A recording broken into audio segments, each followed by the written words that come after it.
Magandang araw po ng Lunes mga kabarangay, mga kaibigan at mga kababayan. Isa na naman pong issue o mahalagang issue ang ating pag-uusapan. Nababalitaan po natin mga kabarangay na halos lahat ng mga hospital ngayon ay punong-puno na sa mga pasyente ng COVID. At sa ibang probinsya po, katulad ng Cebu, katulad ng Aklan, ang balita po natin, marami ng mga nakapila sa labas na hindi na na-accommodate ng hospital. At yung iba ay namamatay na lang. Well, ito po ang sinasabi natin noon pa, na dapat ang mga LGUs ay paghandaan po ito, lalo na dyan sa Maynila. At ang nakakalungkot po mga kabarangay, nabalitaan po natin na yung maraming dumagsang tao sa mga bakunahan noong nakaraang araw.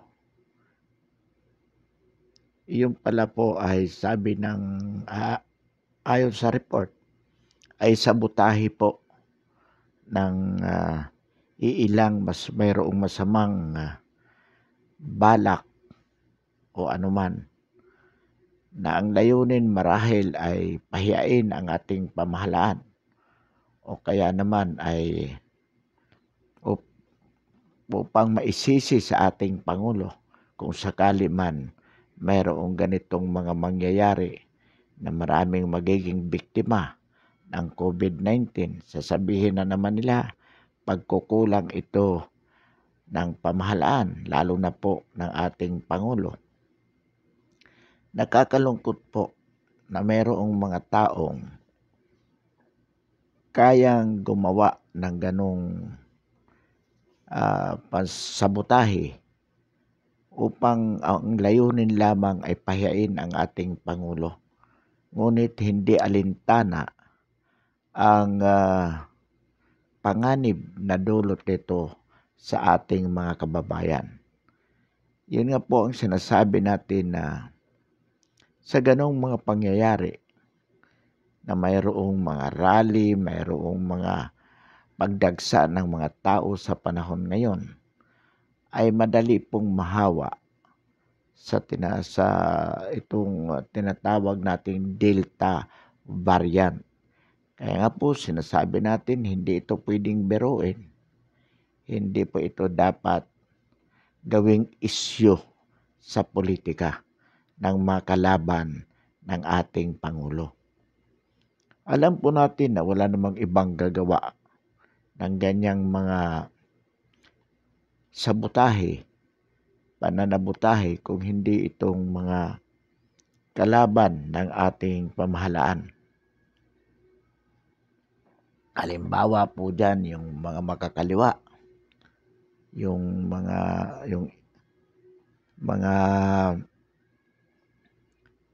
itong legal front organizations ng CPP-NP na kahit mayroong ganyang mga panganib, nagrarally pa rin. Katulad sapagkat pinakikita nila na hindi nila kinatatakutan itong mga variant na ito, itong Delta variant. Ang tanging layunin lamang po niyan, mga kabarangay, ay upang kung sakali man maraming mga biktima, maging biktima, isisi sa ating Pangulo. Ngunit kahit ano pong gawin nila, naintindihan po ng general public na hindi po ito pagkakamali ng ating Pangulo. Na ito ay pananabutahe sa kanyang pamahalaan. At lalong nagagalit ang sambayanan sa mga taong alam nilang nasa likod nito. At walang iba po yan kundi ang mga kalaban po ng ating Pangulo sa politika.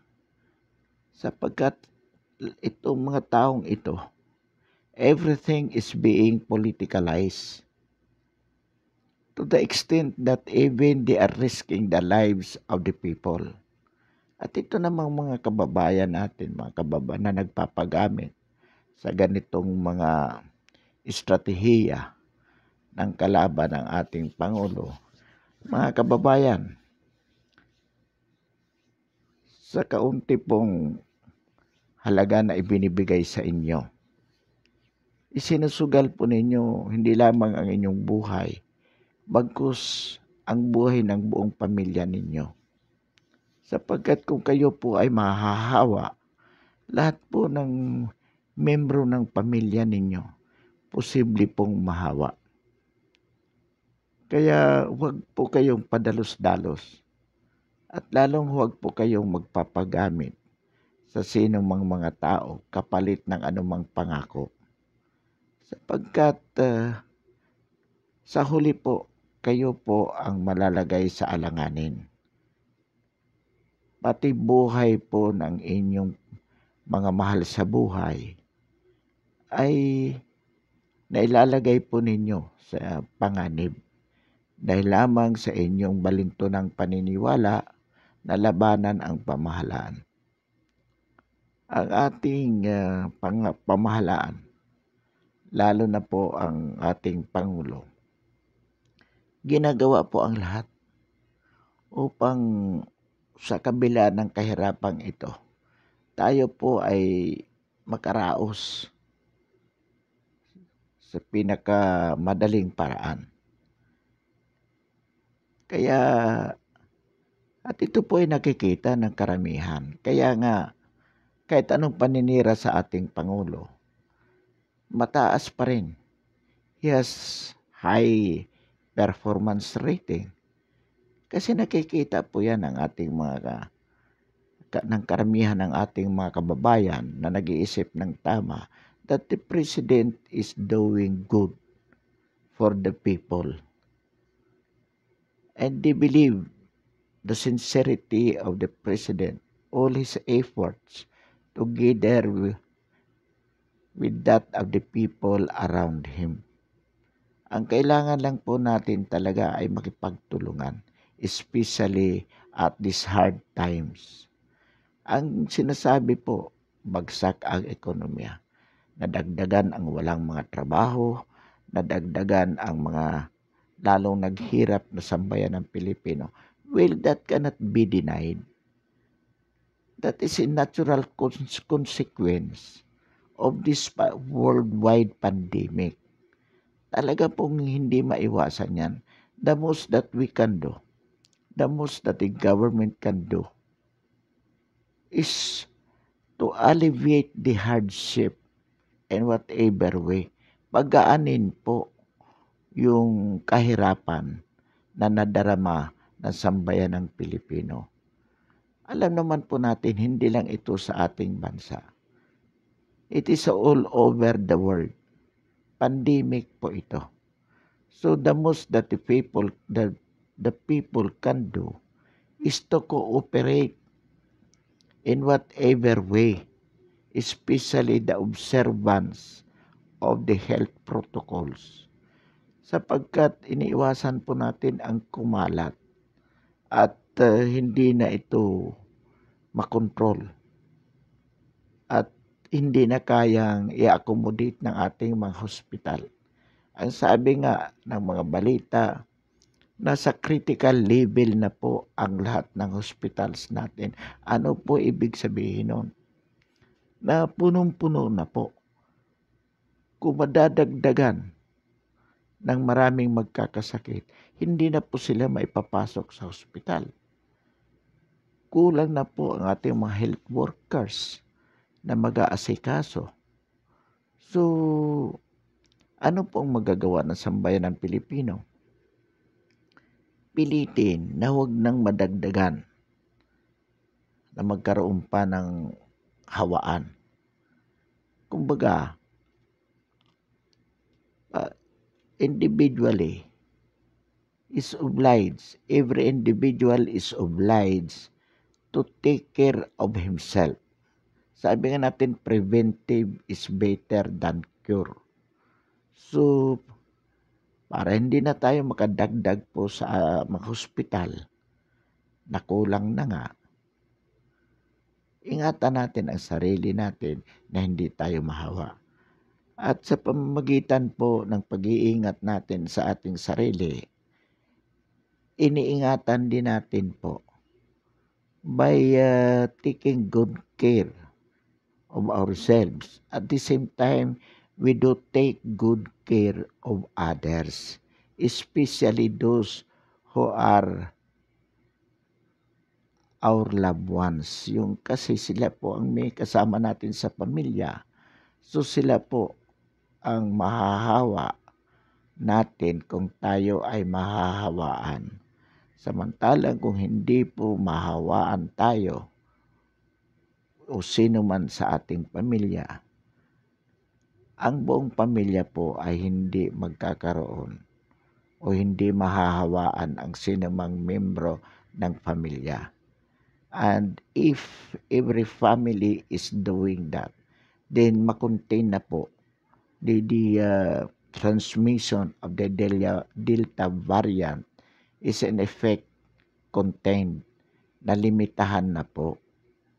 So ito po yung malaking bagay, malaki pong contribution that we can do.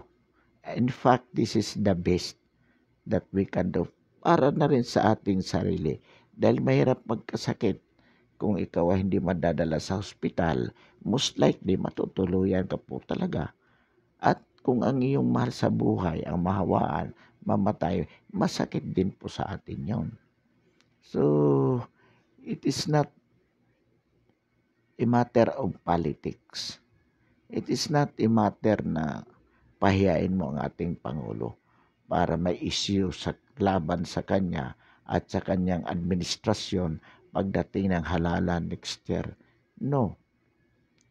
Dito ang issue is kalusugan. Paano mapipigilan ang pandemya? Ito po yung ating ginagawa. At katulad ng sinasabi natin noon pa man, meron po tayong responsibilidad bawat isa na gampanan ang ating tungkulin na huwag tayong mahawaan upang hindi tayo makahawa. Simple lang po, madali yung gawin. Kailangan lang na intindihan po natin. Let us follow the health protocols imposed by the government. Iyan lang po ang makakapigil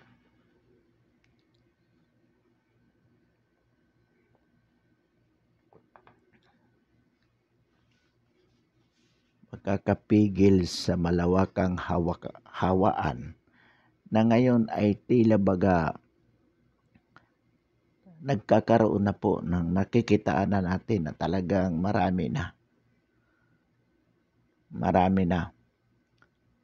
Pumalo na po tayo ng 10,000 average daily. So, mataas na po ito. Kumbaga, pataas ng pataas po.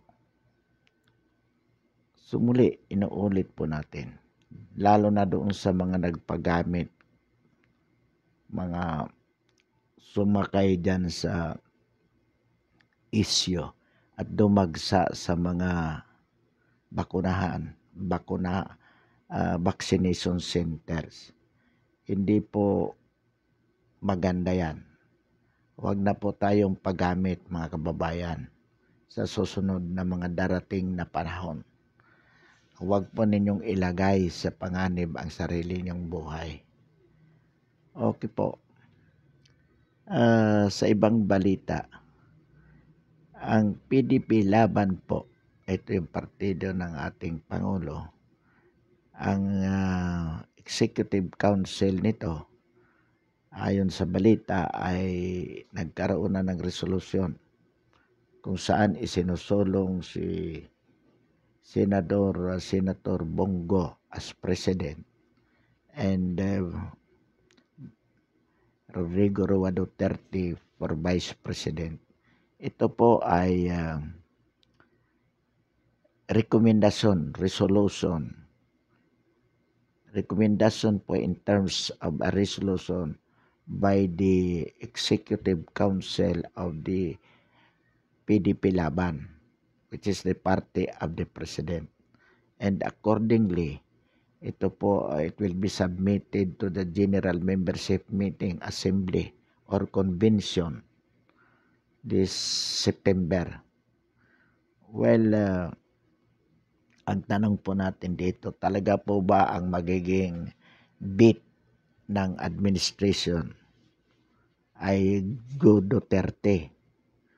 Well, una po, honestly, with Bongo as president and Digong Duterte as vice president, there will be no difference. There will be no difference. It will still be Duterte, in the sense na si Bongo ay hindi naman talaga, kumbaga 150% loyal yan kay presidente. So actually ngayon Bongo is, even if he is a senator, he is actively participating in the management as the closest aide to the president. Yan naman ang totoo. It cannot be denied. So kung sakali, Go Duterte, wala rin namang problema po. Pero ang tanong, sila nga ba? Well, kung titingnan po natin, ang laging sinasabing pronouncement ni Bongo is, he leave his faith to the president, to God, and even to Inday Sara. So, ibig po sabihin yan, once Inday Sara will declare that she would be running, definitely Bongo will give way. There is no question to that. So it is a matter of time for Inday Sara to declare. Kaya ang talagang tanong dito, or the bottom line rather I would say, is Inday Sara really running? Well, based on based on a lot of indicators, yung kanyang pakikipag-usap with different parties, yung kanyang mga pronouncement which is an open end, we can say that 90% she would be running. She would be running by filing her certificate of candidacy comes October. Yun po yung ating paniniwala. Maybe at this point in time, kaya hindi pa makapagdeklara si Inday Sara because sa dami ng gustong makatandim siya as Vice President. And at this point in time, she could not yet decide whom she would, whom will be her Vice President. Sapagkat mahirap pong tanggihan. Although openly Sara is saying that she is not in favor of the Duterte tandem. But it can hardly be refused. Bakit po? Sapagkat sa survey,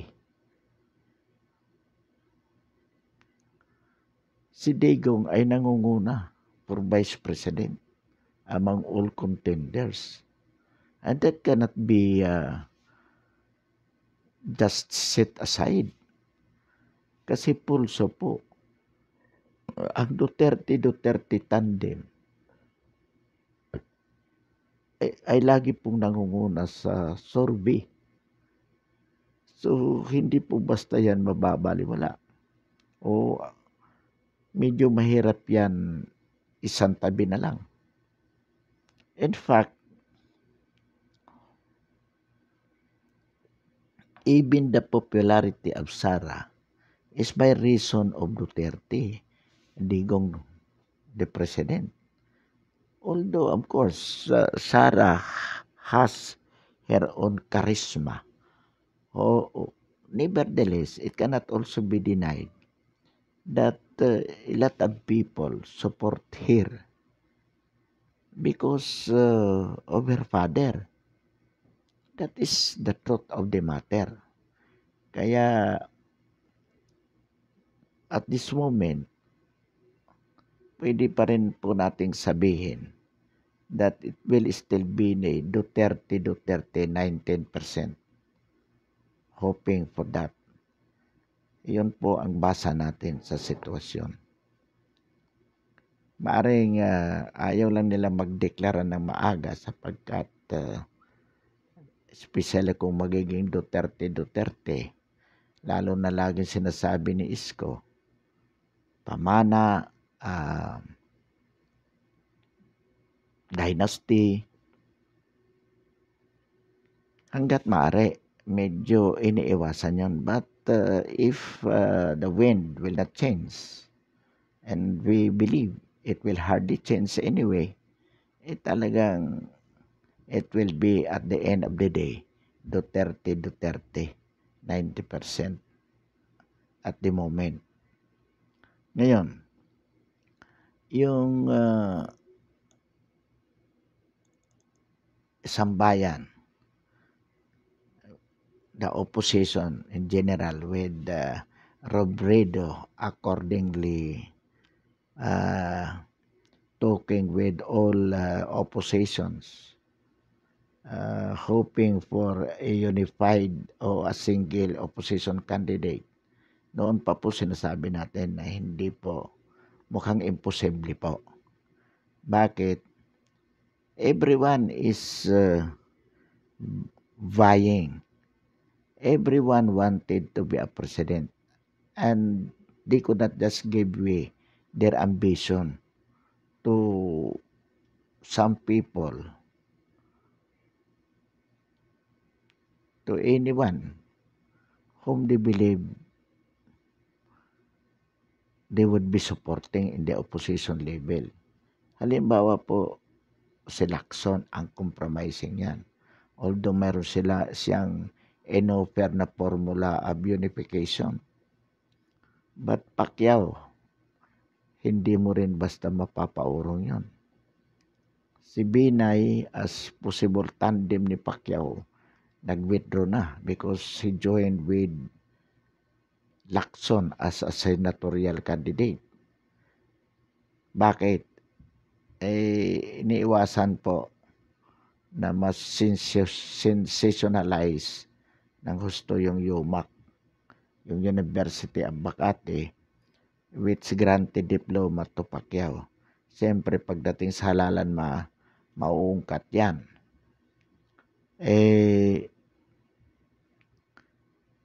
Kung magkatandem sila, sasabihin na maliwanag ang intensyon na kaya binigyan din ng UMAC ng diploma si Pacquiao sapagkat may usapan ng magiging vice president niya si Binay.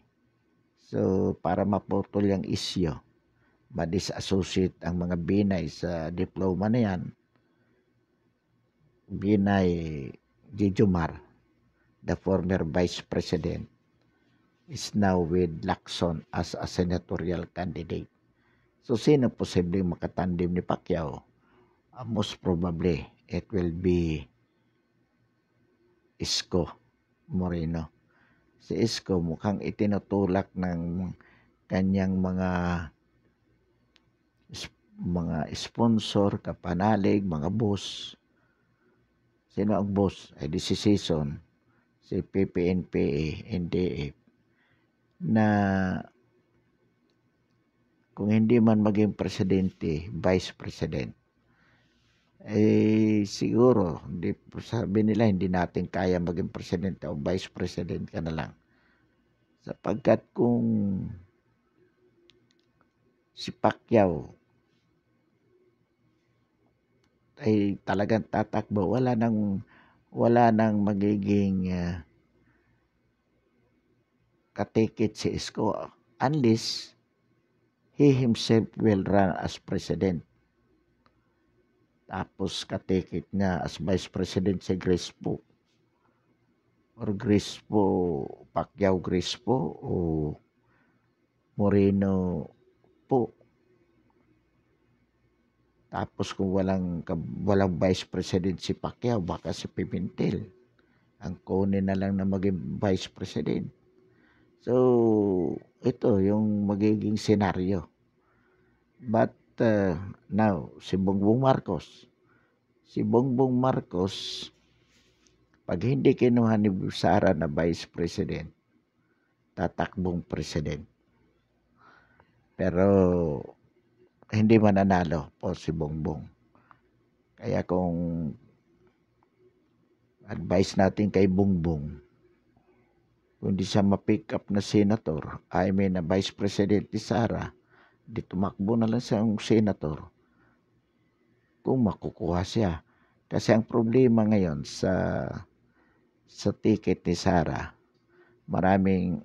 bawat partido siyempre na makikipag-alyansa kay Sara, magpapasok yan ng 1 hanggang 2 senador. So, at hindi yan matatanggihan. At siyempre si Sara, sa hugpong meron din sariling senador. So, at ang vice president,